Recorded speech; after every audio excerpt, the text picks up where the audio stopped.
Boa noite a todos e todas que acessam a disciplina Educação de Jovens e Adultos.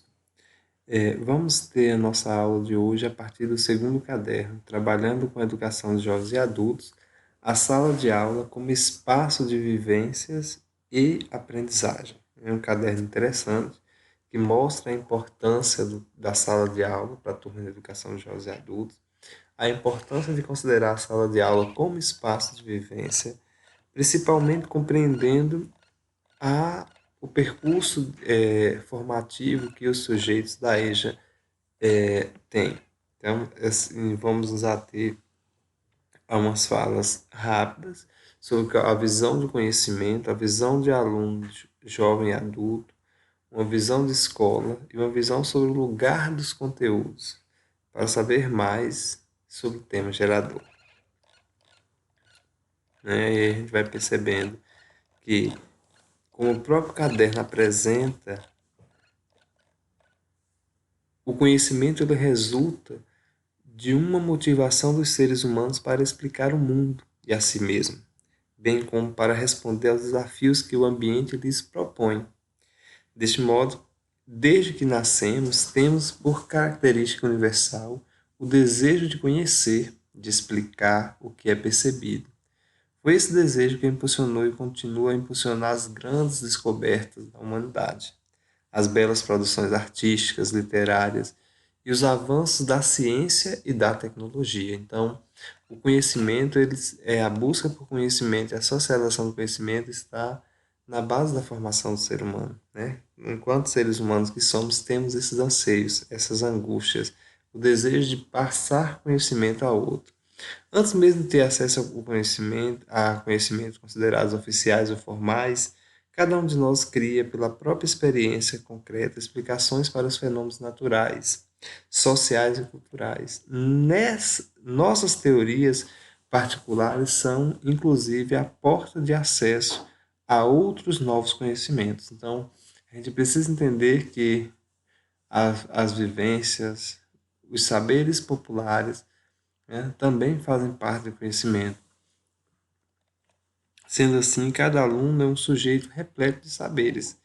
É, Ao lidar com a turma de educação de jovens e adultos, a gente precisa ter essa clareza, né? Que nós temos ali sujeitos repletos de saberes, saberes particulares, diversos, nascidos da interação com o meio físico, familiar, da experiência com o trabalho, o, o, do fazer e dos papéis sociais que cada um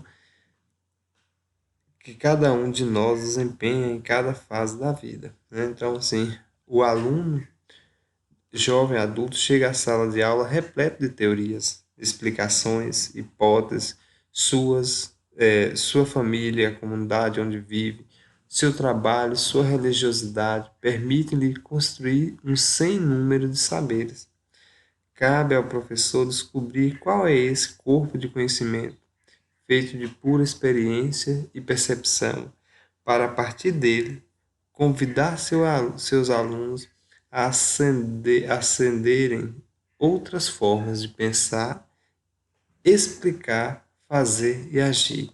Então, essa visão do conhecimento pressupõe, então, um aprendiz ativo e pensante, capaz de elaborar conhecimento, né? É, Transformar a sala de aula da EJA num espaço de reflexão, de pensamento, nem sempre é uma tarefa fácil. Numa sociedade tão hierarquizada como a brasileira, nossos alunos e alunas geralmente desenvolvem as ocupações mais subalternas, nas quais o que mais se tem a fazer é obedecer a uma série de chefes, patrões, gerentes treinados a seguir orientações. Não é de estranhar que, ao chegar nas salas à escola, desejem encontrar atividades em que predominam a cópia, a repetição do que disse o professor e outras situações do mesmo. Pensar e tomar decisões é bem diferente e dá muito trabalho, principalmente para quem tem pouco exercício dessa prática. Entretanto, como queremos formar cidadãos críticos e atuantes, Não podemos esquecer que, provavelmente, a EJA é o único espaço na vida desses alunos onde a prática de pensar de forma organizada tem lugar. É uma imensa responsabilidade. Então a gente precisa,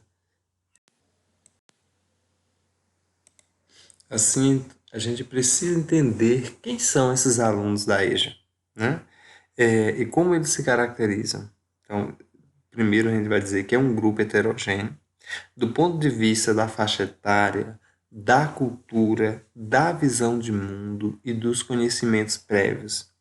A imersão, por vezes, precoce no mundo do trabalho e a experiência social fazem com que esses alunos acumulassem, ou seja, fizeram com que esses alunos acumulassem uma bagagem rica e diversa de conhecimentos e formas de atuar no mundo em que vive. Então, ao passar numa turma, ao lidar com a turma de educação de jovens e adultos, não podemos perder esse caráter heterogêneo, né, que é a turma, tanto do ponto de vista da faixa etária, quanto do ponto de vista da cultura. É uma turma que carrega uma gama de saberes. E assim, a escola vai representar para esse público um espaço, ao mesmo tempo, de recolocação social, de sociabilidade, de formalização do saber e de desenvolvimento pessoal. Nesse sentido, os alunos jovens e adultos diferem em muitos aspectos das crianças. Isso deve ser sempre considerado, principalmente ao desenvolver um planejamento de ensino, um plano de aula. A gente precisa entender que nós estamos lidando com um público que tem uma gama de conhecimento e vivências. Esses alunos precisam ver na escola um espaço que atenda às suas necessidades como pessoas, cidadãos e aprendizagens e aprendizes em potencial. De sua parte, vão para as salas de aula ávidos por aprender, né? Então, a gente vai entender que é preciso trazer uma educação contextualizada, uma educação viva, né? Uma educação que discuta as questões sociais e próxima à realidade desses sujeitos. A escola é um lugar especialmente estruturado para potencializar a aprendizagem dos alunos. A escola, poderíamos afirmar, é o cenário no qual os alunos e professores juntos vão construindo uma história que modifica, amplia, transforma e interfere em diferentes âmbitos: o da pessoa, o da comunidade na qual está inserido e o da sociedade numa perspectiva mais ampla. Assim a gente volta a dizer que, no lugar de um espaço fechado, com muros altos e portões trancados, defendemos uma escola com muros transponíveis de portas abertas tanto à cultura popular quanto à cultura erudita, né? E fazer essa relação é preciso que tenhamos horários e a rigidez da grade curricular são muitas vezes obstáculos à entradas e permanência do aluno jovem adulto na escola. É preciso lembrar sempre que esses alunos são, em sua imensa maioria, trabalhadores, pessoas com responsabilidades familiares, o que imprime algumas restrições e dificuldades para chegar à escola, a estar na escola, chegar à escola. Assim, torna-se necessário que a escola proponha uma forma de organização adequada ao público jovem e adulto.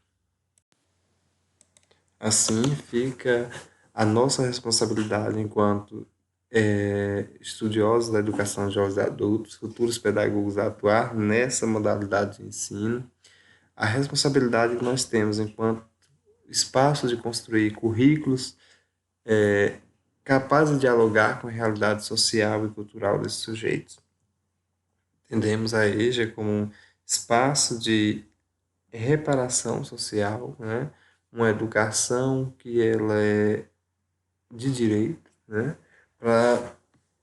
De direito que traz aí características de sujeitos negados socialmente E a gente precisa dialogar com essas diversidades de saberes, de conhecimento que esses sujeitos trazem, a fim de que possamos ter uma educação capaz de atingir a todos, né? E assim fica aqui a exposição desse caderno, o caderno 2 bastante, muito interessante, para a gente compreender a visão de currículo, a visão dos sujeitos que frequentam a educação de jovens e adultos, como tem sido as políticas para a educação de jovens e adultos, como eles encaram, enxergam a escola e por que eles retornam. Né? Essa foi uma breve explanação sobre o caderno, trazendo essa visão dos sujeitos, mas é interessante a leitura do caderno todo. Boa noite a todos.